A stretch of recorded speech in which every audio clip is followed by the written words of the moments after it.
My name is Square Root. The lesson you are about to see is the first in a series that will cover the entire final year maths syllabus. Your compliments will be a motivation to continue the series, and your criticism a motivation to improve it. Thank you.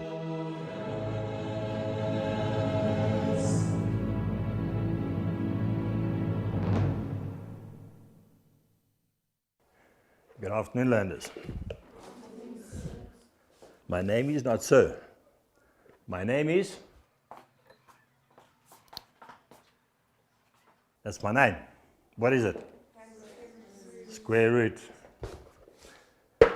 Right, what we're going to look at is a simple linear equation. Now, life consists of equations. You might wonder, why on earth are we doing equations? If I drop this pen, it falls to the earth by an equation. It's called gravity. The moon goes around the earth goes around the sun. That can be defined by an equation. Everything works in equations. Later on, maybe I'll ask you what you want to do in the future. And we see what equations will apply to the kind of work you want to do. The equations in different fields, chemical equations, equations in science. Some equations work. Good behavior equals reward. Some equations don't work. Boyfriend equals happiness. Does it work? There's quite a variety of answers over there, aren't there? All right.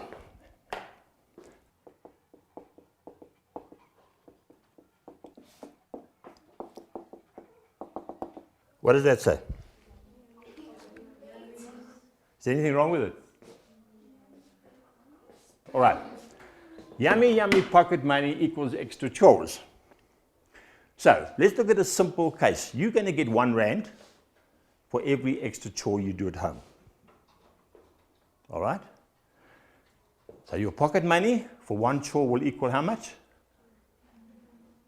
How much? R1 for extra chore. So your pocket money is going to be how much if there's one extra chore? R1. R1 for every extra chore. If you do 2 chores, how much pocket money you get? R2. Okay. Now, mathematicians don't like writing out long sentences, okay? Because it takes too much time, and also we can't spell. So what we do is we simply say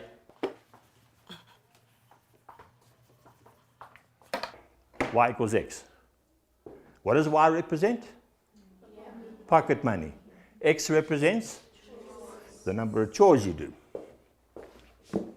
Okay, let's rewrite that equation with a couple of extra terms in it.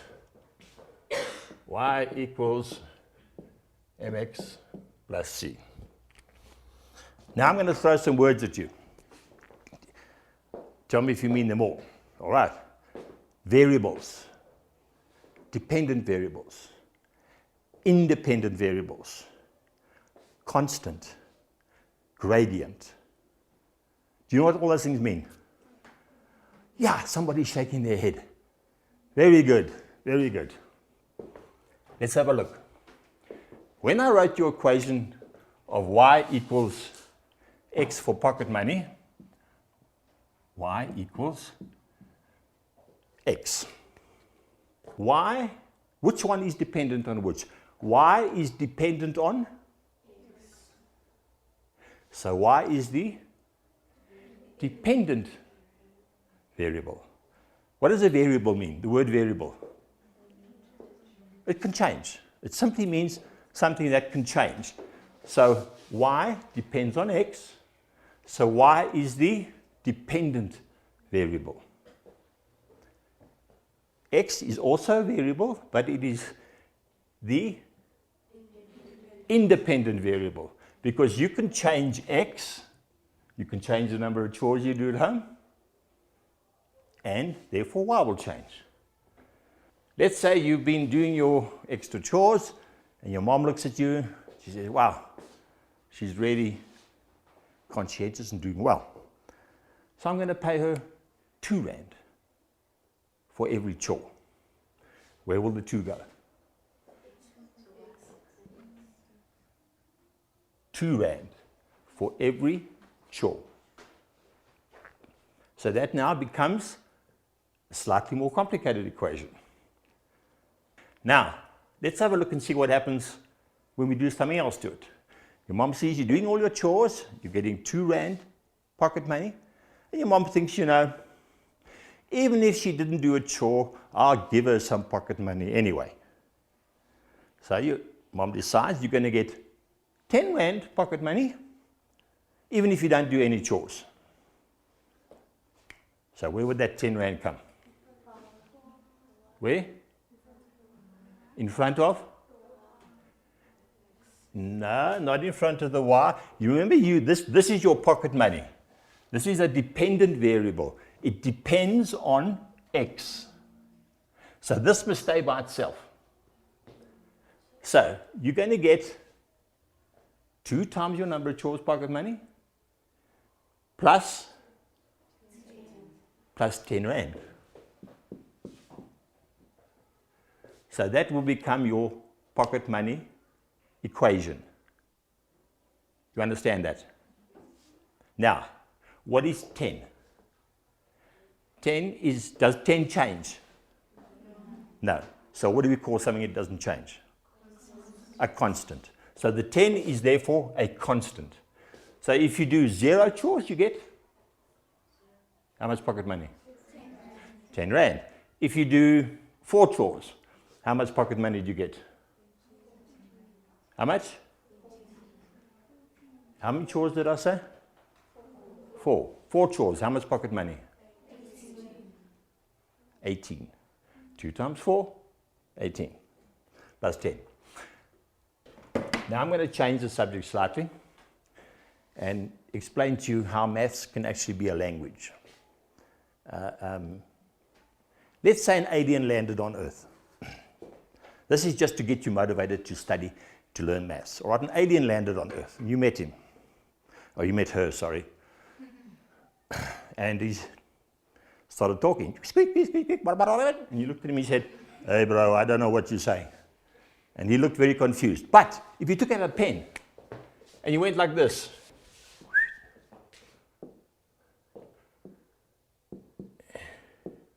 and you write an equation. Sorry.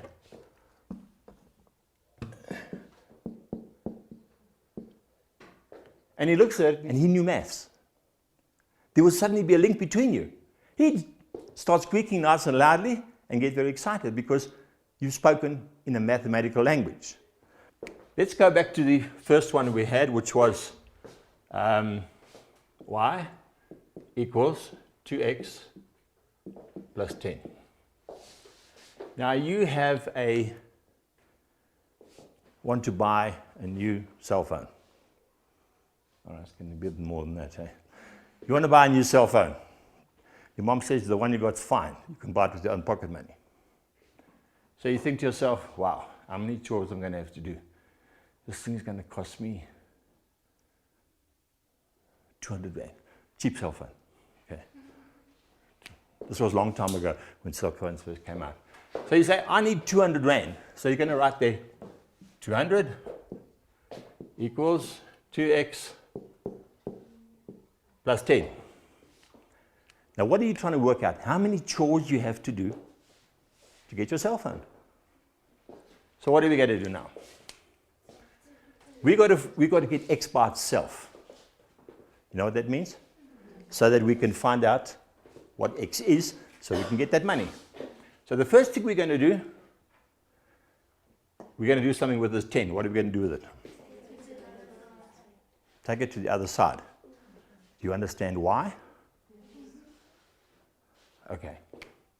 So we're going to take the 10 across. Why do we take it across? Okay. An equation is like a seesaw. There's a seesaw. You got 2 fat guys there. We'll make the guys fat. And you got 4 skinny girls there. The seesaw's balanced, isn't it? It's the equation. That force there and that force, they're balanced. What happens if a skinny girl jumps off? It goes down. So if you want to keep it balanced, if we take a skinny girl off here, we've got to take a skinny girl off there too. So we minus, oops, wrong way around. We minus the skinny girl there. They will be balanced again. Simple thing. All equations are simply balanced. It doesn't matter how complicated it is, it's got to be balanced. All right, let's get back to this. So we've got 200. All right, let's go to the next step. 200 minus 10 plus 200, what's that? 190 equals 2x. And I think you know how to solve that. So what is x equal to? X is equal to, we've got 2x here, equals 190. So 2 times x equals 190. What do we do with this 2? We divide it to get rid of it. So on this side of the seesaw, we're dividing by 2. And that side we divide by 2. So x equals 190 divided by 2? 95. Right. Let's have a look at some equations. All right, here we have an equation. 21 over x equals 3. Oh, by the way, do you know how to work out if a number is divisible by 3? How do you do it? Yes? Don't you add the 2 digits and see if it gives you 103? That's quite right. You add up the digits. 123. Look at you say, can I divide 3 into that? 1 plus 2 is 3 plus 3 is 6. Can you divide 3 into 6? There, good. So 3 can go into that. So just by the way. All right, so what do we do with the x? We take it, and what does this become? 3x. And we can scratch that out. You understand how that happens? All right, so 21 equals 3x. Now this is a simple one. So x equals? How much? 7. Okay. What's the next one? 15 minus 2 15 minus 2x equals 9x minus 7. equals 9x minus 7. Now you see, when teachers set exams for you, they're really, really nasty. Is your teacher? They make things look complicated sometimes, but they're not so complicated. You've just got to sit down and look at it. Now, why did my teacher come put a 9x there and a minus 2x there? All right, so we're going to get them all sorted out. I like to do it always in a way that x remains positive. You don't get too confused. So you see your biggest x is here, so we're going to rather take this one across to there. So we've got 15 equals 9x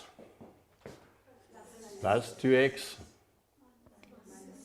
minus 7. So we got 15 equals, my handwriting is terrible by the way, 11x minus 7, and that was the 15. So what is x equal? 2. Give that girl a star. Tell me what one of you wants to do when you leave school. Yes? I want to become a Psychologist. psychologist. Okay, psychology. How would maths be used in psychology?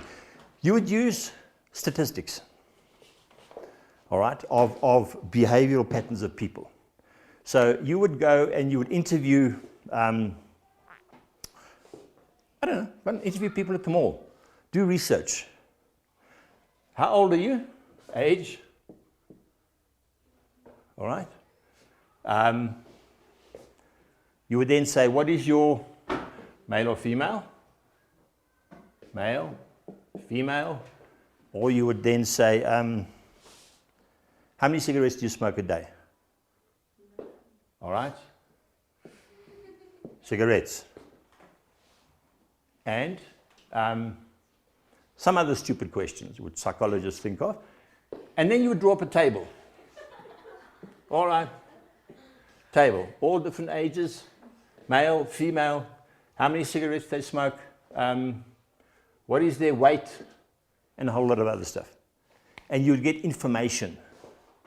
Oh, which you could ask them, also your psychologist, so you'd have to ask them, do you suffer from depression? So you'd have all this data. Now you'd have pages and pages of this information that means nothing. So you would take it and you would analyze it. You could work out the average age of your sample that you've used for your research. You get an average age. You could separate males and females into two different tables. How many cigarettes they smoke? What was this one again? You what? Weight. Must be girls I'm teaching. And what do? You put it in a table. And then you can end up drawing a graph. Males at the age of, you can say a graph, age, and the number of cigarettes they smoke. So you can see, and when you look at the actual graph, it will start making sense, because you just look and say, well, males of an average age of 25 smoke so many cigarettes. This age, they smoke so much. Or at this age, 16, 100% of girls get depressed because their boyfriends have dropped them or something. Okay, and so you can present this information mathematically. So psychologists do use maths, so pay attention in statistics. So maths, look forward to doing it. Enjoy it, because you're going to use it not only in the job you're going to do, you're going to use it in your finances. When you go to work one day and your boss tells you, we're going to pay you so much, we're going to take off 5% for pension, 7% for medical aid, 1% for UIF. What else do bosses take off, teacher? For parking, for coffee. So, and your income tax, of course, that's the most important one. You must be able to see that you've been paid the right amount of money. So you've got an equation as your take-home salary equals your salary minus certain percentages and whatever. Or you're going to invest money. If you're going to invest money, you need to work out what you're going to be getting. You go to the bank and they say to you, we're going to give you 6% interest. Then you can work out how much you're going to get every month on your investment. Or they're going to give you 12% if you leave it there. So maths is related to everything in life. Don't ignore it. Don't walk into your classroom and say, oh, the maths again, and switch off.